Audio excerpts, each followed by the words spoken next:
When did we become a throwaway society? Every day there's a new trend, a new upgrade. The landscape of our culture is strewn with all that we have tossed aside. It's impacting our families and all of our relationships, really. Funny thing is, though, reclaiming and reusing something is making a comeback. What if we began to reclaim the importance of honoring one another in relationship, as a way of protecting those we love, as a way of reclaiming the beauty that was originally intended for our relationships? Children and parents, young and old, students and teachers, and God. It begins with honoring God.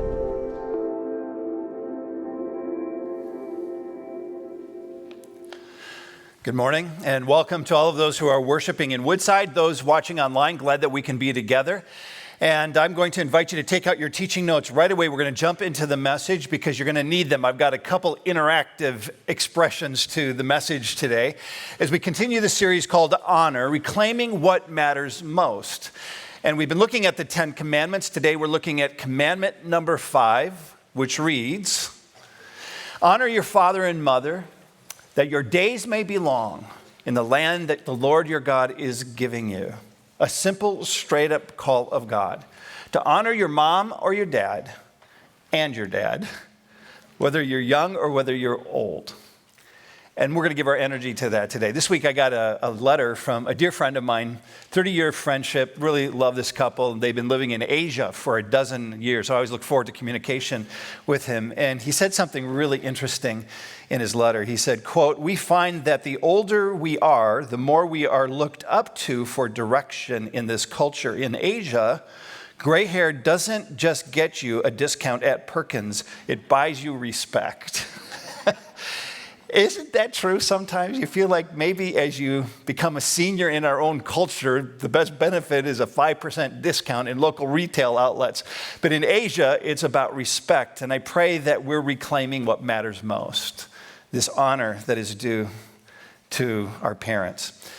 Do you think in our culture and time that we're experiencing honor drift when it comes to respect for our parents?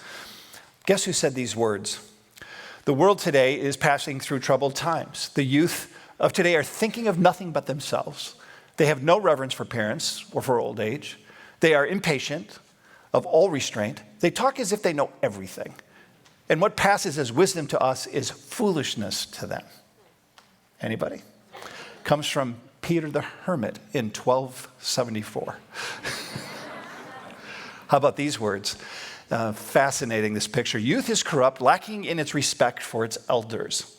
This is an inscription for an Egyptian, from an Egyptian tomb, dated beyond what they can even fully measure. The point is, some people of every culture and every time embrace this commandment as alive for them. And there are some not so much. And so I suppose it's about weight in every generation, where you have many who do and many who don't, and it changes with each generation. The question really then is, how about you? Do you embrace the fifth commandment as alive and active for your own life?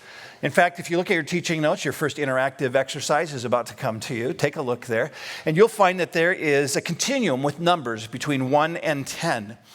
And it's categorized with these words, my present view of my parents. So on the line marked off 1 to 10, if 10 means high value and 1 means low value, where would you put your present value of your parents today? Where would you put them on the continuum?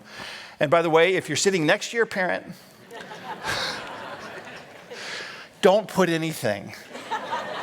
Because they won't hear anything I say. They're going to just be consumed with what you write. So just put it in your head right now, if that's the case. And some of you are nudging your parents. But land it. Okay, everybody just do that in your head. Where would you put your present value of your parents on that continuum? If you put somewhere on the continuum 4 or below, you probably don't pay a whole lot of attention to your parents. If you marked on that continuum 6 and above, you probably do a pretty good job writing them, calling them, serving perhaps their special needs in their lives in this given chapter, whatever the case might be, but you're more actively engaged with paying attention to them. If you make a decision today to move up on that numerical continuum, just one digit, I think this will happen. I think your feelings will follow. And I think that you will pay attention in a way that's congruent with the mark that you would have. So my hope is that we would not simply learn about the fifth commandment, but that we would all take a step up. You may want to go 2 decibels, but a little bit like losing weight, a little at a time. You kind of move down the progression here of honor, and that God will be pleased in so doing. I also realize that some of you have put 3 or less because your parents have behaved cruelly to you. And I mean cruelly, not annoyingly. I mean, parents can be annoying at times, right? Okay, but that's different than being cruel. Being cruel is a whole different ballgame. And some of you grew up in homes where that's been the reality of your journey. And my heart goes out to you. And for some of you, you feel like it's morally impossible to abide and embrace this command of honoring your mom or your dad. And I realize there are such cases, but I also know that they're rare. But I'm going to invite you, even if you come from such an environment, because I'll address it as my last point today, even briefly so. But I would invite everybody in the room, even if that be your reality, to loosen the grip around your own view so that you could hear anew what it is that God calls of us concerning this command. I have 3 questions. The first one is this: why did God give us the command to honor our father and mother? I mean, the very fact that we find it here is a reminder to us that it's important to God and that he has an intention behind it that's important to us and our quality of life and is important to the very society in which we live, or he would not have placed it there. But in this particular command, God actually gives us the reason why we're to observe it. It says that your days may be long in the land that the Lord your God is giving you, that your days may be long. One scholar interpreted it this way, quote, if you build a society in which children honor their parents, your society will long survive. And the corollary is true. A society in which children do not honor their parents is doomed to self-destruction. Oh, this becomes a very important commandment when we understand it in light of this. I'll say it this way, that when you honor and obey your parents, you will escape a good deal of sin, a lot of poor judgment, and a danger, and therefore avoid the things that could threaten and shorten your life, and even the ripple effect of shortening the society, the community in which we live. See, sin robs us of life. Honor lifts up life. And it just permeates environments with the goodness of God, which is coming at us all of the time when we honor one another in our relationships and in our family systems. I don't know if you saw this clip this past week. I was deeply moved by it. It was on a news program. And it was the footage of a wedding. And the bride is about to go down the aisle. It's an outdoor wedding. And her father has been stricken with leukemia for a long time. And he's wrestled with leukemia and has ill health because of it. He's not able to walk, hasn't been able to walk for a very long time. He's in a wheelchair. And every bride dreams of her daddy walking her down the aisle, if at all possible. But I will tell you, every daddy dreams about walking his daughter down that aisle. And that moment when the bride and the dad are coming and he's in a wheelchair and they come to that center aisle, unbeknownst to everybody in the room, including the daughter, he's been working overtime with a therapist to learn how to walk so he can get down the aisle. And as they get to the aisle, he stands up to the shock of everyone. People kind of rushing to say, you can't do that. And he begins to escort his beautiful daughter down the aisle. She's crying. He's crying. Everybody in the space is crying because honor is in the room. And it just permeates the environment with the goodness of God.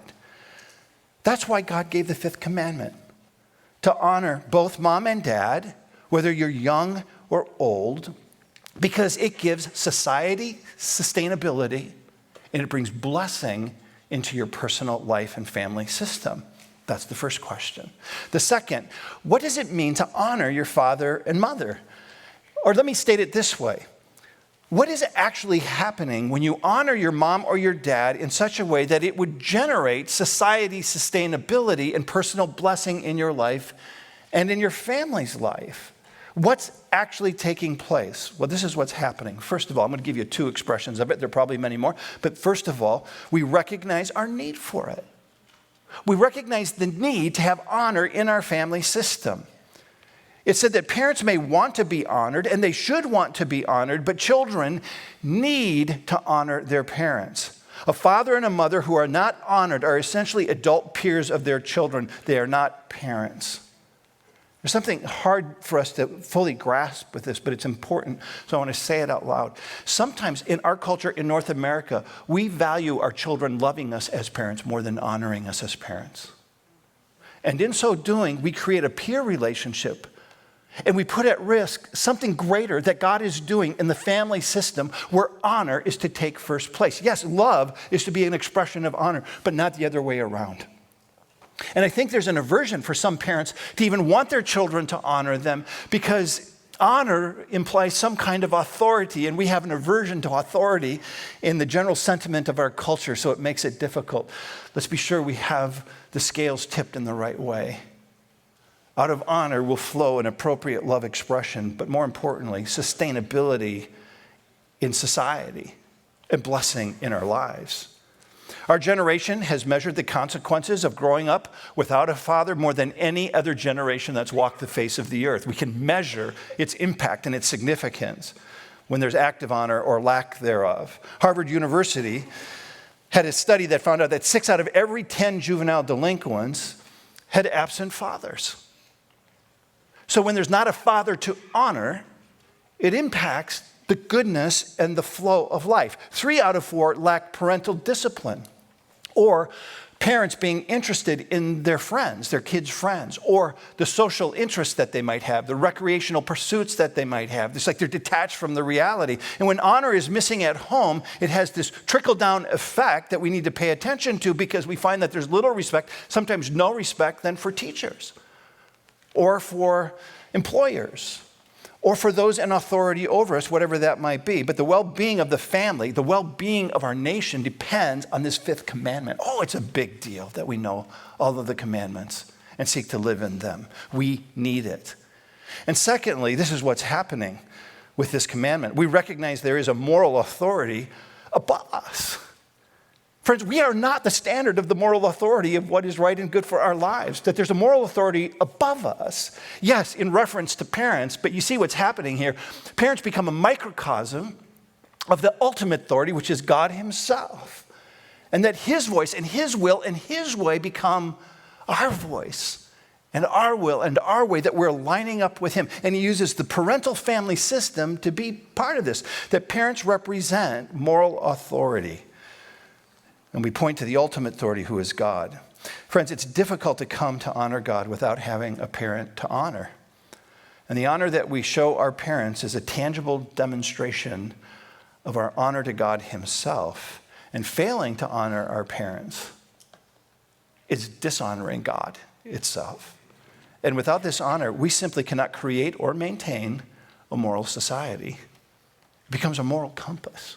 Oh, we see the elevation again of the 5th commandment. The third question, how do we honor our father or mother? And mother, I want to say. I keep putting or in there. How do we honor mom and dad? Okay, now this is supposed to be the most interactive part of the message. And what I've done in the last 2 hours, I can't do with you. I had everybody take out their phones. Isn't this cool? We were going to do this interactive thing together, which we did, but we shut down our live stream last hour because of everybody's engagement in it. So everybody tuned in. I want you to go to Facebook. You see in the teaching notes, I have a link for you to go to the Westwood Facebook page with 2 questions. Let me at least put the questions up. I'm going to ask that you not take your phones out. And I'm assuming that we were all tuned into the message totally, and not in football fantasy realities along the way, but that we were really focused the last couple of hours. But I can't have you interact with me in the same way. But I'm going to give you the assignment that sometime in the next 24 hours, would you go to our Westwood Facebook and would you answer one of these 2 questions? As a child, what have you done that truly honored your mom or your dad? Or as a parent, what has your child done that has truly honored you, and you've known it? You see how important these questions are? You'll find this at the Westwood Facebook page. I'm asking that you would find and place one post sometime in the next 24 hours. I'll tell you why. This week as I was preparing, I thought, wow, how do we honor mom and dad? And how do we receive this honor? And I could create this list, but it would be a long grocery list. Secondly, I thought they'd be my ideas, not yours. And the wisdom in this room, here's the reality. As children to parents, you know when you have honored your parents. And you know as parents when you have received honor. And if we could help each other grow on that continuum to take that lift 1 decibel on the view of your present view of your parents, I think there would be rich blessings for all of us. So here, could we let the wisdom of our community of faith help us move the ball down the field? And over the next 24 hours, would you go to this site? I'm going to give you 3 categories that might stimulate. So maybe what you do is you write down the one post idea that you have around one of these 3 categories, and then later on actually post it so we can keep all of our friends online. Wherever you're watching around the world, we want to keep having you watching us. First of all, honor them with your attitude, that you fulfill the 5th commandment when you honor the Lord with the proper attitude. Attitude is the flow of so much good in our lives. We choose happiness oftentimes on any given day because life is hard. And an attitude of honor that values and treasures our parents is a choice that we make. If for no other reason you are here in this room with breath because your parents brought you here, be thankful for that gift in and of itself. Pinch yourself. You got flesh to pinch. God used your parents to bring you into this world. Say, thank you, mom and dad. Maybe that's as far as you feel like you can go. And I hope there's a whole lot more than that. But it starts with treasuring your mom and dad with a proper attitude. In that attitude, include a spirit of thankfulness by that gratitude. When you see the Hebrew culture and how the rhythmic pattern of dealing with complaint in the Hebrew scriptures, the antidote was one thing, gratitude. That when you express gratitude, complaint gets diminished. Have you ever tried to say something that you're thankful for in the midst of a complaining spirit? It's really hard to be thankful for anything. In fact, you tend to create a bandwagon of negativity by those who are even around you along the way. But it's a call for us to be thankful for our parents who do a whole lot more for us than ever we could possibly remember or even articulate in appreciation. Second, have an attitude of honesty. I say this particularly to those of you who are still in your homes. You're under the authority of your mom and dad in the home. Would you really lift up this value of honesty? If there's anything, and I think I can speak on behalf of my own journey with 4 kids who are now in their adult years, if there's anything that a parent appreciates most from their children, it's their ability to speak simple, straightforward truth in love. Isn't that true? That when you feel or sense that your children have created a subscript of life of which you are totally clueless to, and you get little evidences of it, it just erodes joy and trust in relationship. And for children to know that honesty in relationship is one of the greatest gifts you can give to both family sustainability, but to civilization stability. And yet all of us struggle with this disease called the Adam and Eve complex. Because of our sin, we create our own realities in life and the journey, and we have these little closet realities that we would never want mom and dad to know about. And it leaves the family system vulnerable. If you've been here any length of time, you've heard me say this. I really believe it with all my heart that the power of secret destroys. It destroys joy. It destroys trust in relationship, not just familial relationship, but in collegial relationships, in friendships, in marriages. The power of secret destroys. Nurture an attitude of honesty. It will make a difference. It will build a character of trust. It will benefit you in the classroom and in your career. But as well, it will improve relationships greatly. So that might be a Facebook post you'd want to include, something that you've seen where gratitude has been demonstrated, or honesty, even when you've been dishonest and confessed it, and how it brought relationship into a good place again. There may be a post that you would put there. Secondly, honor them with your actions, that you fulfill the commandment that is the 5th commandment when you act on what you've heard. So it begins by listening to your mom and dad. Proverbs 1:8 says, it honors parents to listen carefully to their counsel. And so when parents say something and children listen, it brings an immediate honor, which, by the way, parents can smell it if you're listening or not. Many of you think that, oh man, I'm not totally in another world right now and nobody even knows it. And they go, oh no, they know it. They may not know what to do with it, but they can smell your detachment from the reality of their life.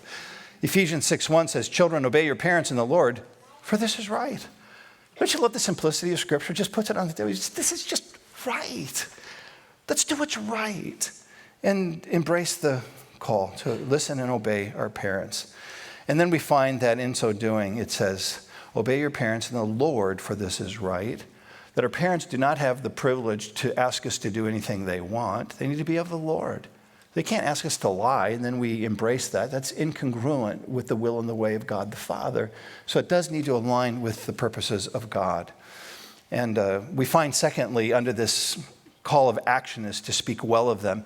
If you go into Mark's Gospel, chapter 7, verse 10, and the verses that follow, more than I can unpack in our message today, you'll find that Jesus upholds and affirms this fifth commandment to honor our mom and our dad. But he also goes on to talk about how we speak of them, and we are called to speak well of them.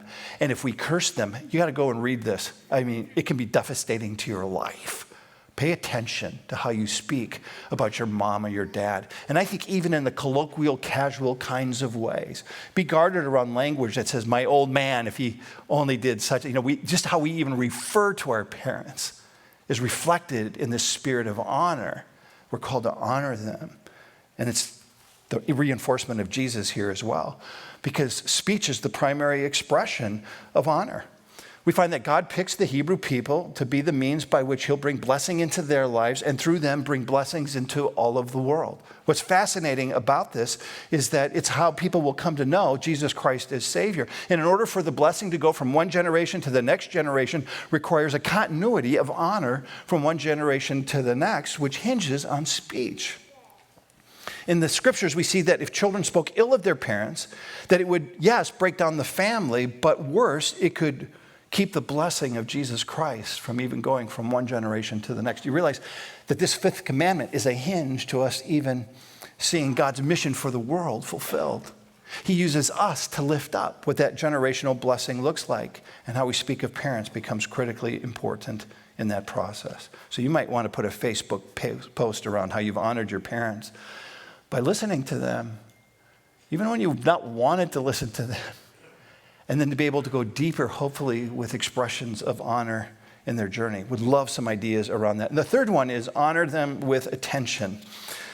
And I want to do this in two ways. First, I want to speak to those who are children and teens who are still living in your homes, that you have received so much, and to learn how to give away to others becomes part of that rhythm that leads to happiness. But to give to your parents the honor that is due them is an important expression of God's favor in your life. And when you give attention to mom or dad, if I could speak to this generation who are young and at home still, when you give mom and dad honor by acting in a way, giving attention in a way when there's no money involved, no allowance coming your way, nothing coming for your own benefit, just to do it because it's the right thing to do, the honor that they experience and feel is really motivating and will bring blessing in your life in other ways as well. So, I mean, in the simple things, right? Parents, you know this. If your children wash the dishes and you don't ask them to wash the dishes, you want to fall over flat for just a moment and breathe. Kids, when you do things and you're not asked to do them, you're stepping into the wind of honor.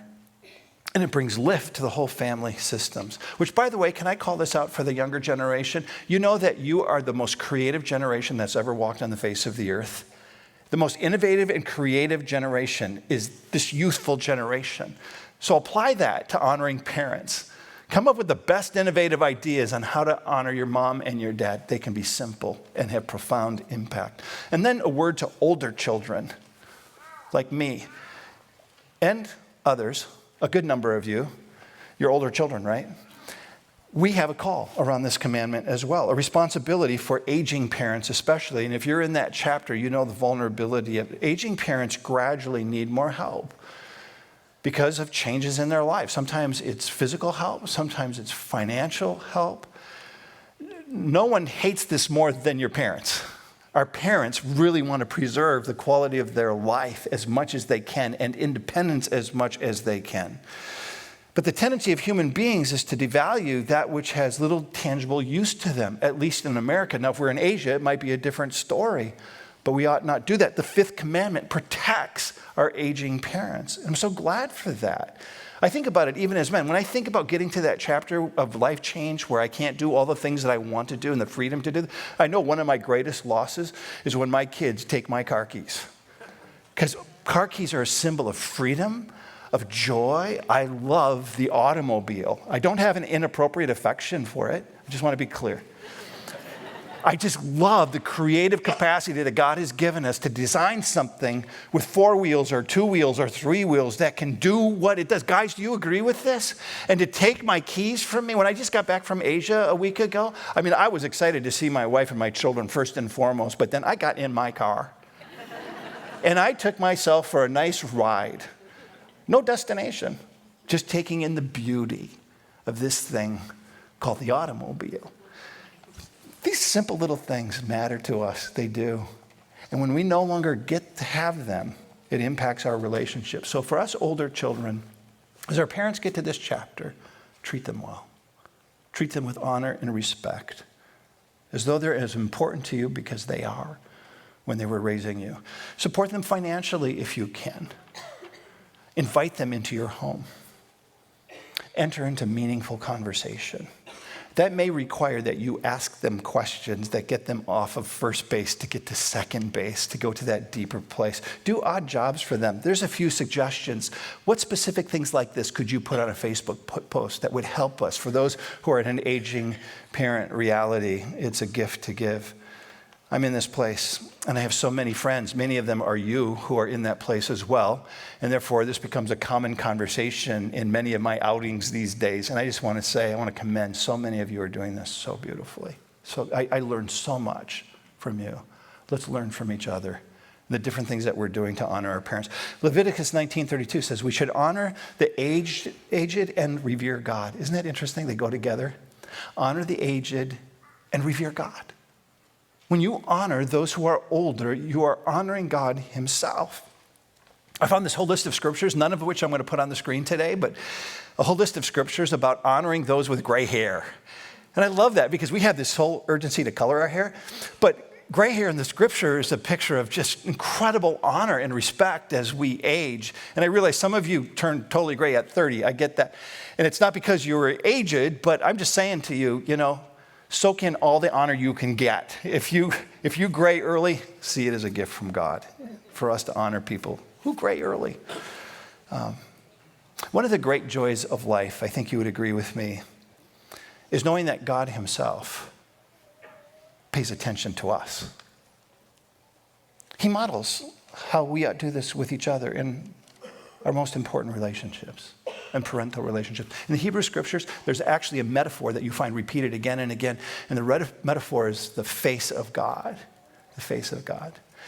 And you find all kinds of examples, but none more premier and important than the Aaronic blessing. May the Lord bless you and keep you. The Lord make his face to shine upon you and be gracious to you. The Lord turn his face toward you and give you peace. See, when we honor with this kind of blessing is the picture of God's goodness coming to us all the time. Blessing comes with it. He says, may I bless you and keep you. Keeping is a protection that we have.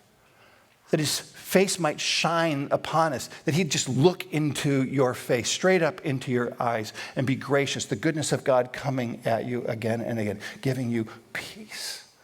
Anybody in the room needing a little peace in your life? It comes from God first and foremost. And it flows through the relationships that we have with each other. So you might want to Facebook post this. If you are a parent, how has your child paid attention to you? Or how have you paid attention to your children in a way that honor has been the outcome? One final question before we go. What does it mean to honor if your parents are not honorable? The broad principle of honoring our parents reminds us really how important the work of parenting is. That good parents create a healthy, God-centered environment for the family. That's one of the wins that we have. And it takes a lot of love, takes a lot of energy, takes a lot of intentionality, an incredible amount of patience to do the job of parenting really well. And this work can shape amazing human beings. And you are among many of these amazing human beings. And so we find that this commandment is important. But the commandment does not say only honor terrific parents. Anybody see that anywhere in the scriptures? That's our inclination. Well, let's honor the good ones and the terrific ones along the way. And I think every parent in the room would agree that no parent is perfect, and I feel that. Matter of fact, I think most parents feel insecure about the task of parenting. And I think some feel like they are utterly unworthy to receive any honor. And I wonder sometimes if we compromise and say, then if I can just get my kids to love me, that would be good enough. And we've lost the honor dimension and link, which is critical to civilian civilization sustainability and a personal blessing in our lives. See, in God's economy, this effort is such a good thing. It deserves great honor, especially from people who benefit from it most, the kids. We ought not fail to notice or to take for granted our parents and all that they have done for us. Still, a lot of damage has been done in the name of obedience by insisting that abused children ignore their pain and heap false praise on their parents. I do not want to do that, because abuse, friends, in the scriptures is always sinful. And in your lives, always leads to brokenness. So I want to validate that. But having said that, it's possible to acknowledge abuse and to discover ways in which you're capable of showing honor to your parents. And I think it depends on the work that you're willing to do, hopefully the receptivity of parents who can come towards you to this end, even admitting abuse as well as the level of abuse, because it's different in those coming out of that environment. And you may need Christian counseling. You certainly will need to have a good Christian friend with whom you can unpack the story of your journey to find that wholeness and that healing, that freedom that God intends for us, to rebuild trust. Obviously, it would require a whole message to get into the specifics of it, so I just want to give you a resource. If you come from that kind of background, I still think that honoring God is demonstrated through honoring parents. But how do you do it when you've been in this kind of environment of having dishonorable parents? And Dennis Rainey wrote in a book, it's actually a little dated now, but it's still one of the best resources I've seen, called The Promise, or The Tribute and the Promise by Dennis Rainey. And in it, he actually gives specific ways in terms of how you can move forward by respecting this commandment, but bringing healing to this relationship. And it even has a section that deals with parents who've passed on, who've died. And how do you bring reconciliation and hope? If that be your given place, God is with you, and he'll help you so you can embrace the fullness of the commandment in God's way in your situation. This is the fifth commandment. It's been a great series for me personally. I pray it has been for you. And I just think it's wise and good that we would stand and close in prayer and in song. So I invite you to do so and join me with your hearts.